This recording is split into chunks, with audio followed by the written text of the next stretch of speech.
आज की वीडियो में हम थर्ड पार्ट पढ़ेंगे और थर्ड पार्ट क्या है, बिटवीन एल्डिहाइड एंड कीटोन। दो पार्ट बेटा हम पढ़ चुके हैं, आप वीडियो चेक करें कि बिटवीन टू डिफरेंट एल्डिहाइड हमने क्रॉस एल्डोल समझ लिया है, बिटवीन टू डिफरेंट कीटोन हमने समझ लिया है। तो अब हम क्या पढ़ेंगे, बिटवीन एल्डिहाइड एंड कीटोन। तो एल्डिहाइड में ले लेते हैं molecule CH3 CHO and CH3 CO CH3। Clear? तो इसके लिए आप देखने के लिए क्या देखेंगे कि सबसे पहले अल्फा हाइड्रोजन है, यहां भी बेटा अल्फा हाइड्रोजन है, यहां भी अल्फा हाइड्रोजन है। तो कितने प्रोडक्ट बनेंगे? 4 प्रोडक्ट बनेंगे, है ना। अब ये डाउट नहीं करेंगे कि इधर भी तो अल्फा हाइड्रोजन है, तो क्या करेंगे, एक ही अल्फा हाइड्रोजन से रिएक्ट करेगा मॉलिक्यूल। क्लियर है ना सबको? तो ये डाउट नहीं आना चाहिए।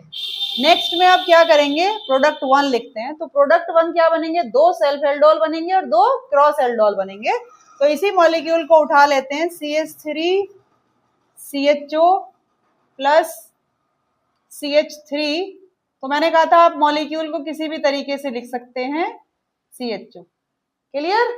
तो यहां से क्या होगा, अब तो डायरेक्टली आप प्रोडक्ट बनाने में एक्सपर्ट हो जाने चाहिए। यहाँ ऑक्सीजन निकाल देंगे हम, यहाँ से क्या करेंगे, ऑक्सीजन रिलीज करेंगे और यहाँ से 2 हाइड्रोजन, वाटर रिमूव हो जाएगा। प्रेजेंस सेम रहेगी, एल्डोल है या क्रॉस एल्डोल है, एल्कली है, प्रेजेंस में हीट करेंगे और वाटर रिलीज हो जाएगा। तो यहाँ क्या करेंगे, CH3C, इस C के पास एक H भी है तो डायरेक्टली CH लिख देंगे। यहाँ डबल बॉन्ड है, डबल बॉन्ड ऐड करेंगे। यहाँ क्या बचा, CH, और ये CH किससे अटैच है, डायरेक्टली CHO से। बन गया सेल्फ एल्डोल, बन गया ना।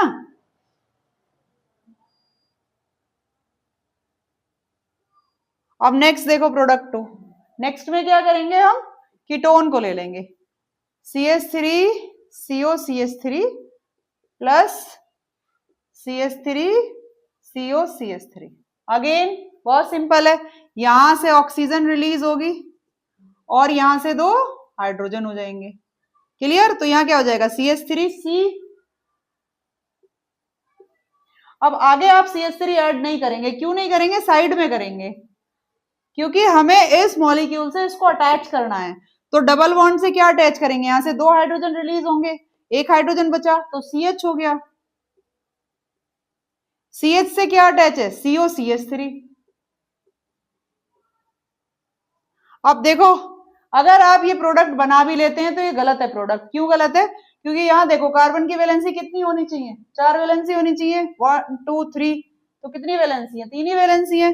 क्यों, क्योंकि आपको डबल बॉन्ड लगाना था यहाँ। तो मैंने दोनों केस बता दिए, अगर आप कभी सिंगल बॉन्ड लगा दें तब आप बाद में ध्यान दो कि यहाँ पे वैलेंसी कंप्लीट हुई कार्बन की या नहीं हुई है। नेक्स्ट प्रोडक्ट, तो नेक्स्ट में पहले एक बार इसको ले लेते हैं, CH3 CHO, उसके बाद कीटोन ले लेते हैं CH3 CO CH3। अगेन आप क्या करेंगे, वाटर रिलीज करेंगे। तो यहां से क्या होगा, ऑक्सीजन रिलीज होगा और यहां से हाइड्रोजन। तो CH3 CH, थोड़ा सा डायरेक्ट कर रहे हैं बेटा रिएक्शन को, क्योंकि बहुत सारी रिएक्शन हम एज इट इज लिख भी चुके हैं।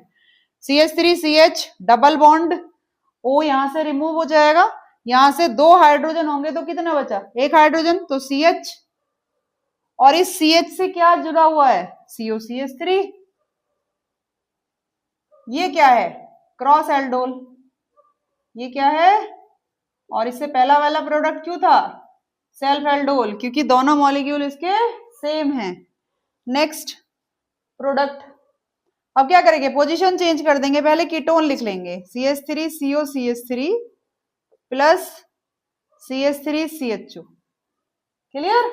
अब क्या करेंगे, यहां से अगेन CH3C डबल बॉन्ड, वो तो रिमूव हो जाएगा, CH3C डबल बॉन्ड, और ये CH3 को नीचे लिखेंगे क्योंकि हमें मॉलिक्यूल ऐड करना है। यहां से 2 हाइड्रोजन निकल जाएंगे तो CH बचा और CHO। ये भी क्या हो गया, क्रॉस एल्डोल।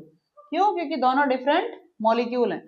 तो बेटा तीनों केस हमने पढ़ लिए हैं डिटेल में कि between two different aldehyde, between two different ketone and between aldehyde and ketone. इसके बाद भी आपको कोई डाउट रहता है या कोई भी क्वेश्चन है एल्डोल कंडेंसेशन से रिलेटेड, क्रॉस एल्डोल कंडेंसेशन से रिलेटेड, तो आप कमेंट बॉक्स में पूछ सकते हैं। क्लियर है? और सब्सक्राइब करना ना भूले चैनल को, जिससे कि आपको और वीडियोस के नोटिफिकेशन मिलते रहे और आप इजीली समझ सके रिएक्शंस को। ठीक है? ठीक है बेटा।